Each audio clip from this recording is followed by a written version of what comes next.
Good afternoon. Good afternoon. Shawn here with Accelerators Organization. Happy Friday. Time for a quick mentor session. We've got five questions that have come in. So let's get this started. I hope my volume is good because I'm trying out a new camera and I love this new camera. The quality is fantastic.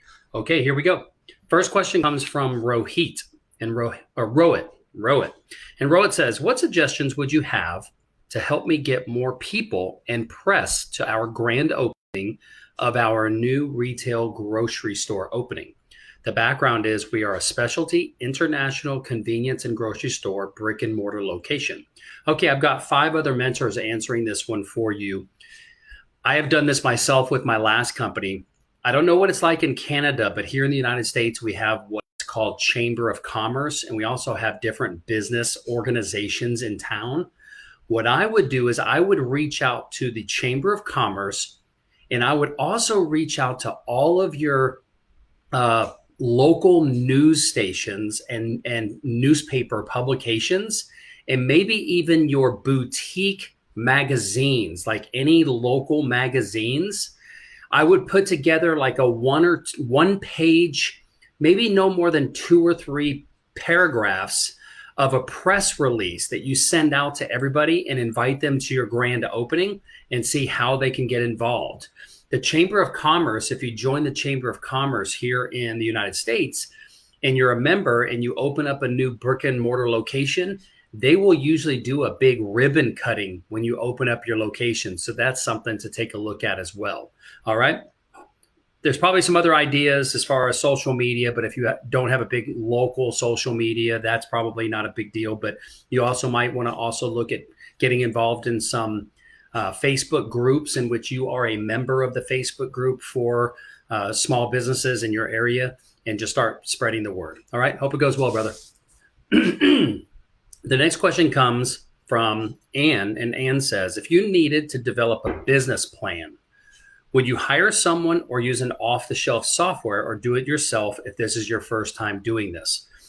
Background is I designed a clear festival bag with lights that lights up in 3 modes. I have sample products already. I need help on how to write a solid business plan for investors to help me launch it.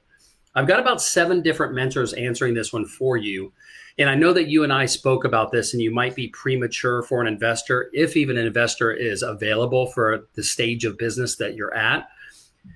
If I were going to write a business plan for where you're at in your business, I would probably use a software called liveplan.com. Liveplan.com.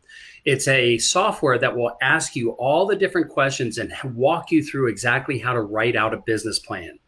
I would go ahead and use that software initially and keep asking questions of the mentors here in the group to help you fill out all the different areas of that plan.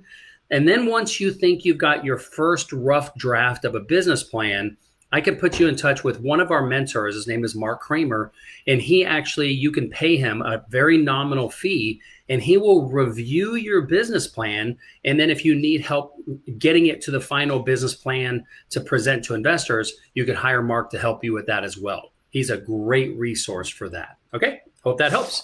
The next question comes from Robin, and Robin says, how can I convince someone to partner or invest in my business as an artist? The background is I'm an artist who helps people feel moments of calm through my oil paintings of sunsets. I know to sell more, I will need an e-commerce website linked to sell prints, originals, and other products with my art on them. In my experience, my expertise is in simply being the artist, not the business and tech side of the business. How do you think I could convince someone to partner with me and do all that side of the business and we split the revenues? I've got about 9 different mentors answering this, Robin. And as you can see, I actually modified your question because I believe this might be a direction for you to look at in the future. The whole idea of your business and the success of your business is going to be whether or not people appreciate and want to buy the art that you create, because that's your product. That is probably, in my mind, a definite that there will be people that want to buy it. And so the big thing is how are you going to get in front of enough people?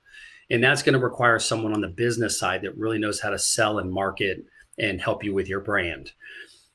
I would look to try to find somebody in your local community that you could develop a relationship with who might have entrepreneurial aspirations. I know that you're not in a major rush, and you might be able to find somebody who appreciates your art that might have a little bit of capital, and you say, hey, why don't we partner on this?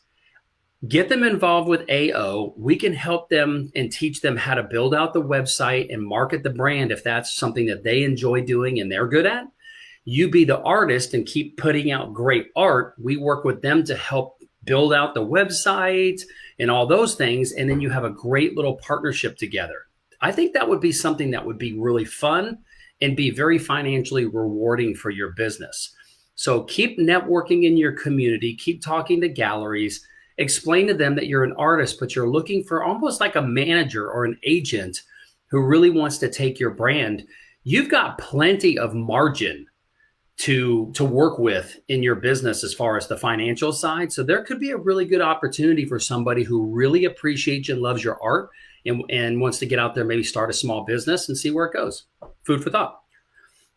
Okay, the next question comes from Ricardo, and Ricardo says, what type of health or life insurance do small business owners have? The background is I run a barbershop business with 2 to 3 more barbers and myself. What are the best ways for me to figure out what types of health insurance I should or could offer for my team and myself? Thanks. I've got how many mentors answering this for you? I've got about 5 different mentors answering this one for you, Ricardo. You and I talked about this on the phone, I think, or email. I would approach a local business owner in California and get a recommendation for their health insurance and agent, and then find out the options there in California. It's different for every state, and it's also different depending on the size of your company. You might not be available to get what's called group health insurance. I don't know what it's like in California, but I would talk to an insurance agent in California, and they're going to be able to help you. As far as life insurance is concerned, I would basically meet with a life insurance agent and figure out how much life insurance you need for your family. Remember, life insurance is for the people that are around after you die. And there's a lot of fundamental moral things that go into determining exactly how much life insurance we need and what's appropriate. Generally speaking, and knowing you, I think it's good to always have a minimum of $100,000 to $250,000 worth of term life insurance, 10-year term, 15, 20-year term while you're young, just to make sure that you have something.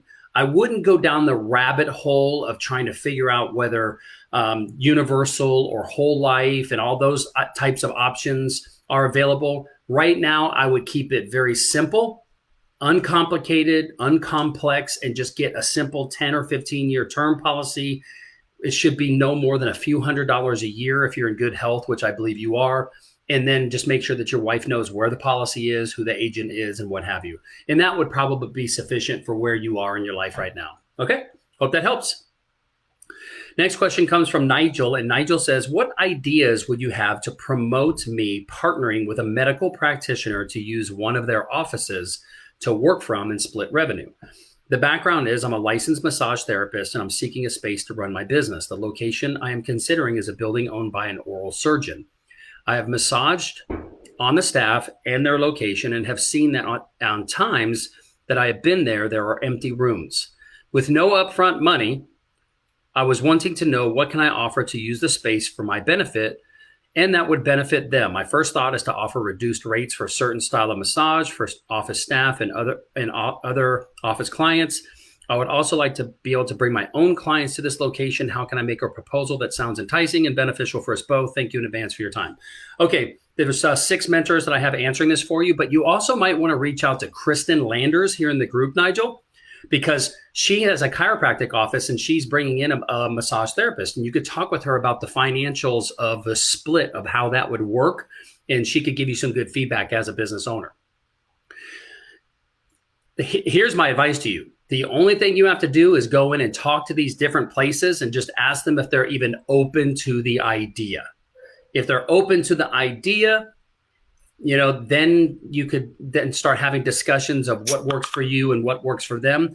But the easiest thing to do when you want to know something is to talk to the person that you want to talk to and just ask them if there's an idea. So you might just approach this oral surgeon and say, Hey, Dr. Jones, you obviously know this person because you've gone in there. I was wondering, this is how I'd approach it. This might seem completely off the wall, and I don't even know if this would be interesting to you, but I noticed that you have some offices that are not in use. Is that common? And if he says, yeah, it's pretty common, say, well, I'm looking for a place to host my massage therapy business, and all I need is one room. I was wondering if you'd be open to the discussion of me using one of your rooms. I'll pay for everything to get it working and what have you, and I could work on you and your staff, bring clients in, and we split the revenue. Is that something you'd be open to? And just see if he's open to the idea. And then if they're open to the idea, say, well, let me put together some stuff and let me put together projected income and revenue. And let's see if there's an opportunity.